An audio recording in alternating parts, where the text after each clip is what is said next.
Summer is in full effect, which means that everything is getting warmer, which means there are more animals out, which means I get to make more content.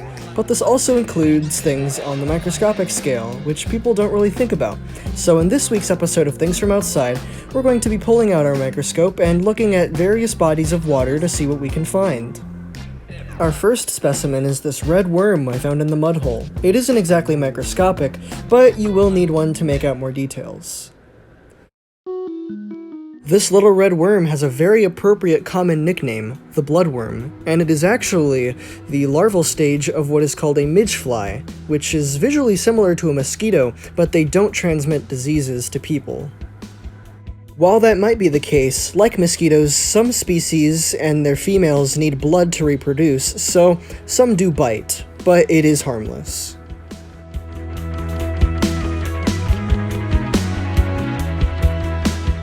The second specimen is this aquatic beetle larva, which I originally thought was a small crustacean.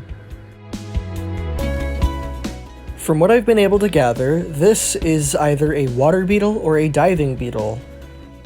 Whichever it is, they are omnivorous scavengers and predators, so this means that they will eat everything from algae, dead matter, or even go hunting themselves, as you can see from these gnarly mandibles.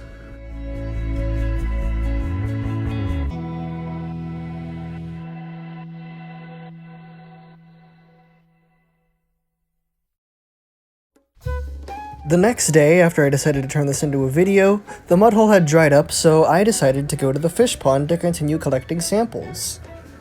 This fish pond has become a mostly self-sufficient ecosystem over the years, so therefore it has had more time for microbial life to build up. What I am doing here is collecting some of this algae and some surface water. Here, I decided to collect some of the dead matter and dirt at the bottom of the pond. And before leaving, I of course had to say hi to the star residents of this pond, which could make a feature in a future video. Alright, time to see what this pond has to offer.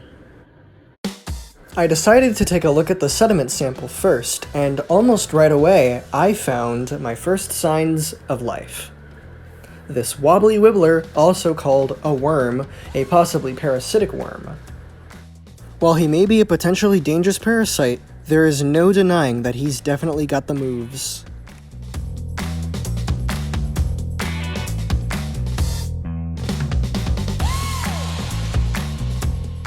It seems the pond water is dominated by these diatoms, which are all of these little stick things that you see floating around.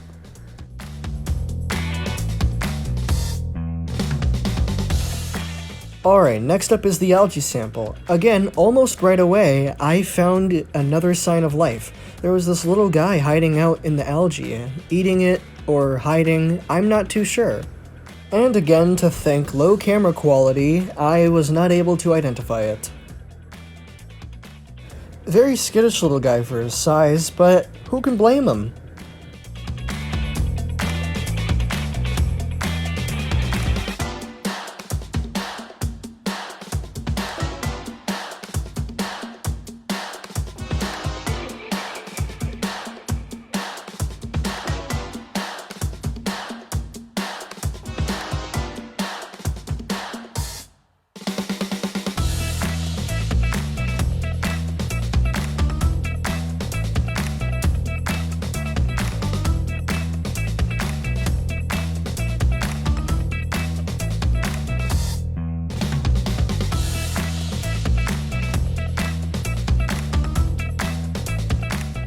Here are some great shots of the unicellular algae that made me collect this sample in the first place. I think it's really interesting how you can see the living and dead cells all together.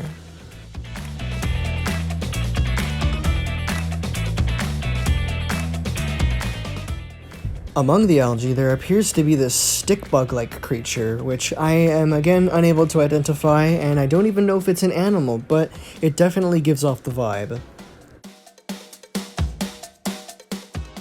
Once again, I found something that I found really cool, but I couldn't identify.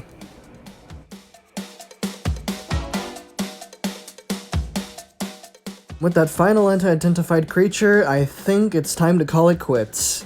Thank you so much for watching and putting up with my lack of knowledge on microscopic creatures.